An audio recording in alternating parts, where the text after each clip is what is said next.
Hi, this is Dr. Eric Westman with Adapt Your Life. Today's question is the keto diet dangerous?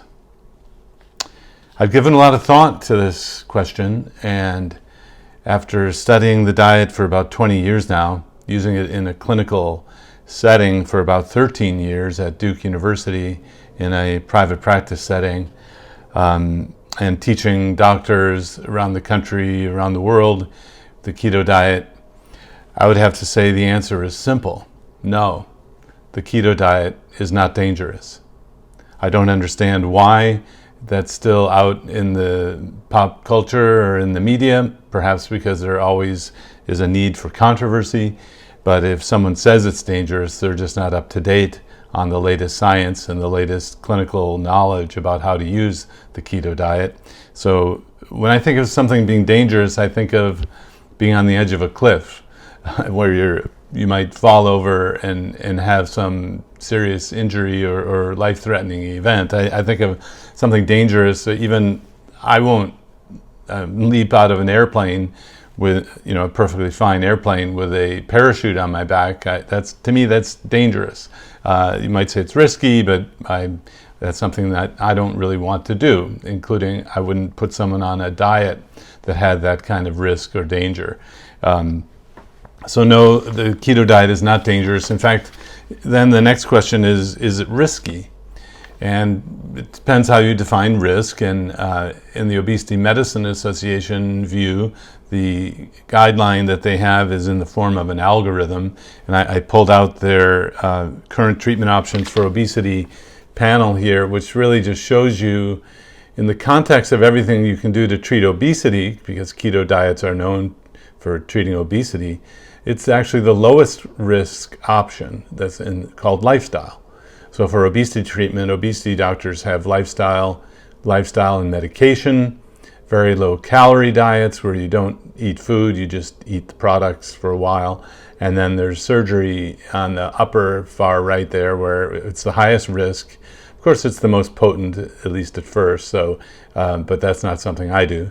So lifestyle is really the lowest risk option. I wouldn't even say it has risk if you're doing a keto diet, but in the scheme of things, in terms of medically supervised treatments, it's actually the lowest risk thing to do, and there's really not risk if you're not on medications. But anyway, so I would say no, a keto diet is not dangerous. No, it's not risky.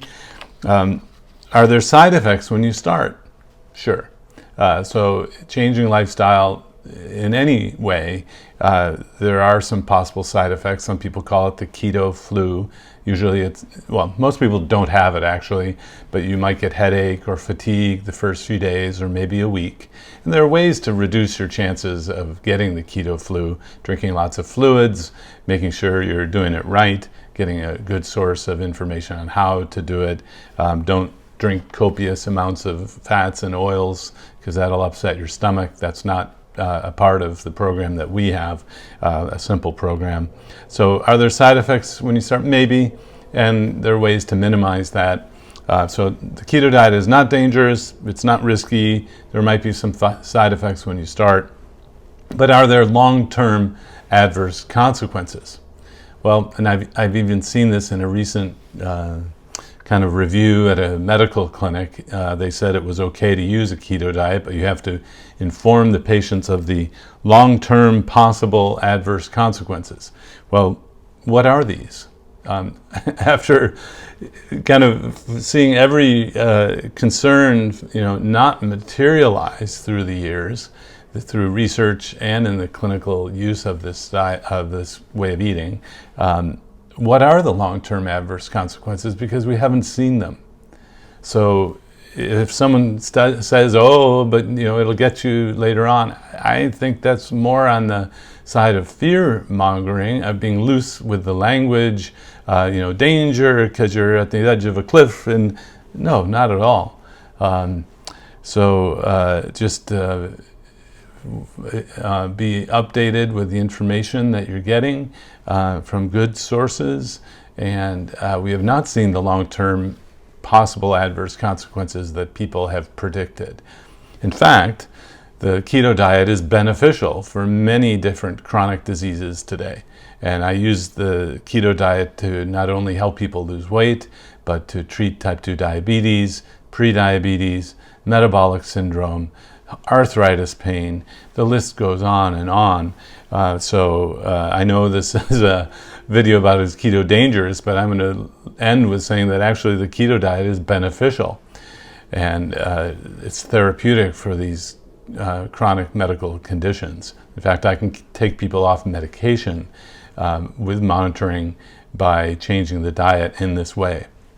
Of course, that leads me to the caution that if you are taking medications, especially for diabetes and high blood pressure, don't do this without the supervision of someone who understands how the medicines will be impacted, because you probably will have to have a reduction in diabetes medicine on the first day you change the carbohydrate in the food. So don't just do this on your own if you're you have a serious medical problem or you're taking medications.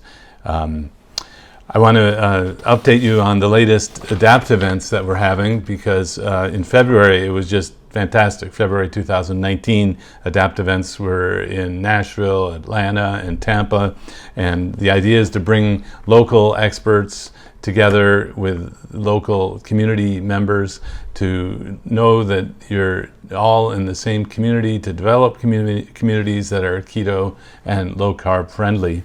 In July 13, we'll be in Chicago. I'm happy to have Dr. Naomi Perella, Dr. Inbar Kirsten, who I know from the Obesity Medicine Association, and Dr. Christy Kesserling come out on a Saturday. So you don't have to travel far. It's not expensive. You just come and basically pay for the event. On July 20, we'll be outside of Minneapolis at White Bear Lake, Minnesota. Dr. Tim Noonan, who I know from the Obesity Medicine Association as well, Katie Newman, Maria Emmerich is coming out, Sean O'Mara, and Dr. Paul Ratty. It's great to have Maria. We'll be in her area. She's in Wisconsin. If you didn't know, that's where I grew up, in Madison, Wisconsin. Actually, it'll be fun to be in that area. July 27th, Terre Haute, Indiana, will be the ADAPT event, July 27. Amy Berger, who is an author who wrote The Alzheimer's Antidote, will be speaking. Natasha Newton, who has the book Southern Keto, will be there.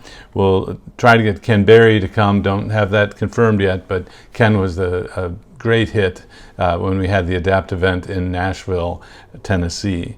So July 13th, Chicago, July 20th, White Bear Lake, Minnesota, July 27th, Terre Haute, Indiana. Hope to see you on Saturday at an ADAPT event.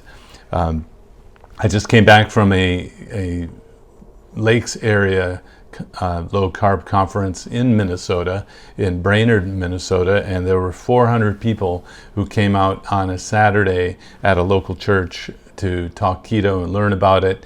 And thanks to Dr. Jeremiah Eisenschenk and the group there in Brainerd, it was a great day. And the enthusiasm at these events with people telling their stories, knowing that this is a safe and actually therapeutic and healthy thing to do, it's great to be in that kind of community. So I hope to see you in July in Chicago, Minnesota, Indiana at an ADAPT event. This is Dr. Eric Westman with Adapt Your Life.